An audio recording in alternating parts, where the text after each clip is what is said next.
Hi everyone, my name is Reynolds from the Gwinnett County Public Library at the Mountain Park branch, and today we'll be going over retouching your photos with Photoshop, and it's going to be a beginner's lesson. The first brush we're going to start out using is the spot healing brush. This is one of the more simple brushes that we're going to learn about today to use.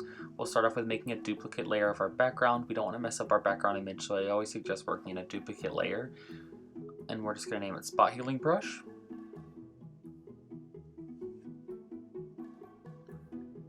And what you'll find the spot healing brush on your left side, it'll be the band-aid and it'll have a little bit of like a line around it. And so up here you'll make sure that you use content aware, which is kind of good for areas with patterns, whereas proximity aware is more basic details or like a plain color. And to change the size of your brush, you can go up to the top and change it right there.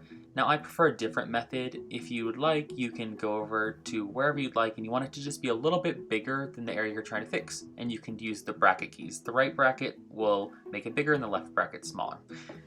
And you just click and Photoshop will fix it for you. What it does is it analyzes the surrounding area to find the best fit for you. And you don't just have to use spots if you don't want to. You can actually click and drag like a paintbrush, which I'll show you here. Now remember, if you don't like what the spot healing brush does to your photo, you can always fix that by going to Edit and Undo. And there you have it. That is the spot healing brush in a nutshell. I'll just open and close this layer so you can see the changes we made. Pretty simple, but it's good for a lot of things, and it's definitely my go-to tool for retouching. Next, we're going to talk about content aware fill. For this filter, you won't need to make a new layer or anything. We're just going to select what we would like to replace. And for this, you can use any selection tool. I'm going to use the object selection tool. It's good for people or big objects, and Photoshop will just kind of pick what I want to select for me. They do a pretty good job about that. And once you're there, to use the tool, you'll go to Edit, and then scroll down to Content Aware Fill. And it'll open this screen for you.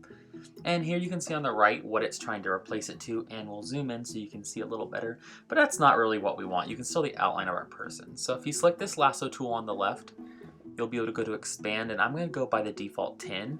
And you can expand it a few times, and what Photoshop is going to do is expand the lasso that's around our person to fill in the image even better. And once you're satisfied with it, you'll see on the right hand side what it's coming up with.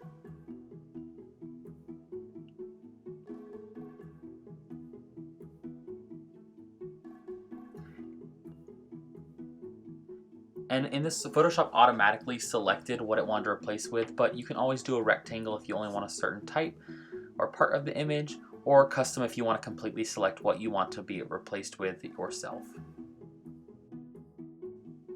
Photoshop does let you choose what type of layer you want to save it as, so I am just going to save it as a new layer and press OK. Then we're going to come up here and go to Select and deselect so we can see what our image looks like. It might need a little bit of retouching, but overall Photoshop did a good, quick job at this. Next we're going to use the healing brush tool. This is a little bit messier, so we're going to make sure to duplicate our layer.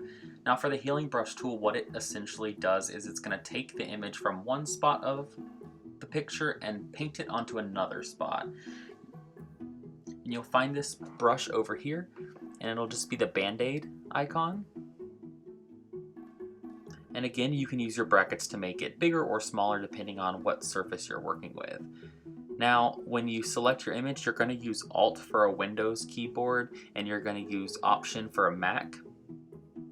And you'll select it, and you'll see a little sample, and then you'll go to Paint. And what you'll see is the circle is what you're painting, and the cross is from where it's choosing it from. You might have to pick a few different spots to make sure it blends well. Now, one thing with this is that using the healing brush tool will sometimes leave a bit of shadows or a bit of bright spots or color from where you're painting over. So just be cautious of that. You might have to edit some bits or go over it a few times or use other tools to blend better.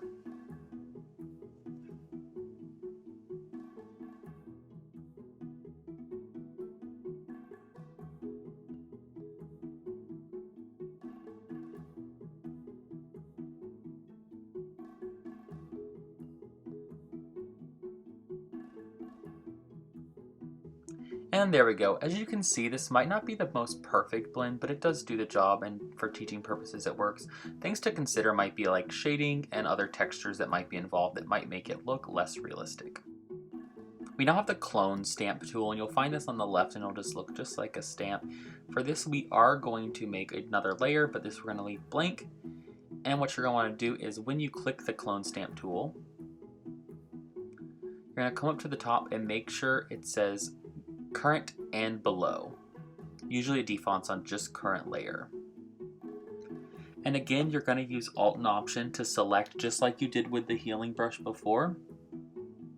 And you'll notice here we have quite some imperfections, and that's going to work well with us here, so we can be a little more sloppy than we might be in other places.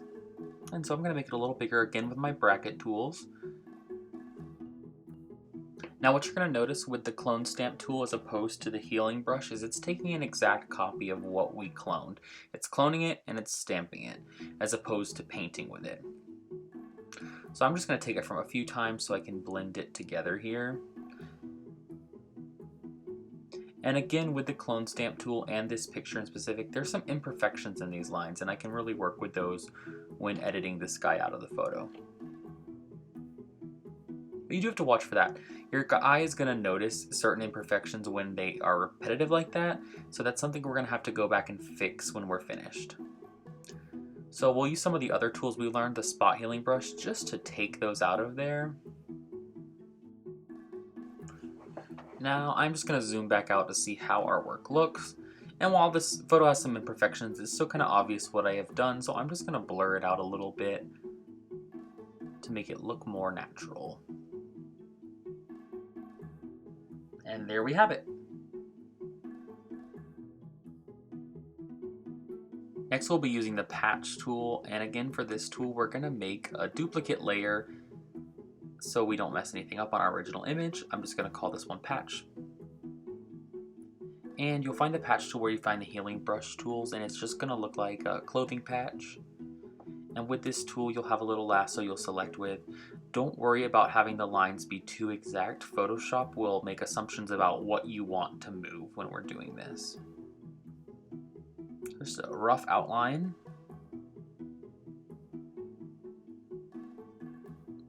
Now you make sure it says normal, and then source is one option and destination is another. Now for destination, if you move it, it's trying to move that image, and see how it does a good job blending, but we don't want destination. So I'm going to undo real quick and do source, because we want to move this out of here. And you kind of want to just move it and scroll and select where you might want to copy from. And as you can see, it kind of blends it together to make the image look like it was never there at all. For this one, I think it did a pretty good job, but like with our other things, you might need to edit it a little yourself after. And there you go. I'd like to thank everyone for watching this video today. To find more videos like this, check out the Gwinnett County Public Library YouTube page.